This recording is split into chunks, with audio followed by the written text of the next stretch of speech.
how to avoid those ladders that you get when you are working in and around using double pointed needles. So ladders usually form when you join from one needle to the next. And it's when the horizontal bars or the running threads are exposed, which create the appearance of a ladder. So this is something that I struggled with for a really, really long time.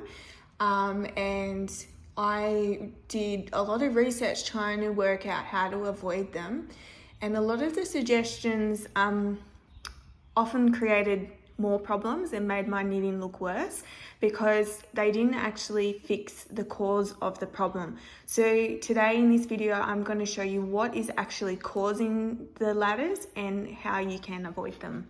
So to understand what is causing the ladders, we need to have a look at what is happening when we change from one needle to the next needle. So when we're first starting out with double pointed needles, we might just have a tendency to just knit like so.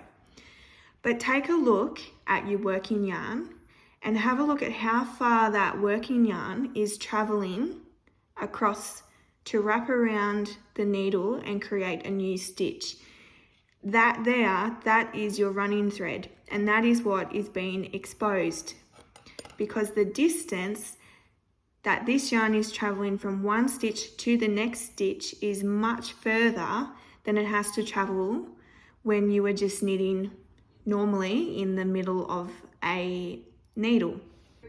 What we really need to do, instead of changing our tension by pulling that really hard to get that stitch closer, we need to just make sure that the stitch is close to start with. So what I usually do is I just use one of my other fingers up here and I grab that needle and I hold it nice and close when I knit from one needle to the next needle. And I just make sure that those stitches are close to each other. Because if you take a look when you're just knitting normally, look at the distance between that stitch to the next stitch and look how far your working yarn has to travel or your running thread has to travel. It's not very far at all, and we want to make sure that when we're changing needles that the working yarn only has to travel the same distance. So take a look when you're knitting, have a look at how far the stitches are, and use that as your guide. The worst thing that you can do is pull your yarn really tightly to overcompensate, because that's what I used to do. And all that did was tighten up my stitches, but that running thread was still exposed and it just ended up looking worse. So I'll show you again. So we just need to make sure that this running thread here doesn't have to travel too far. Okay, so I just use one of my fingers up here and I just make sure that those needles are nice and close and the stitches are nice and close. Not too close, but just the same as they are when you knit normally. And it will take practice.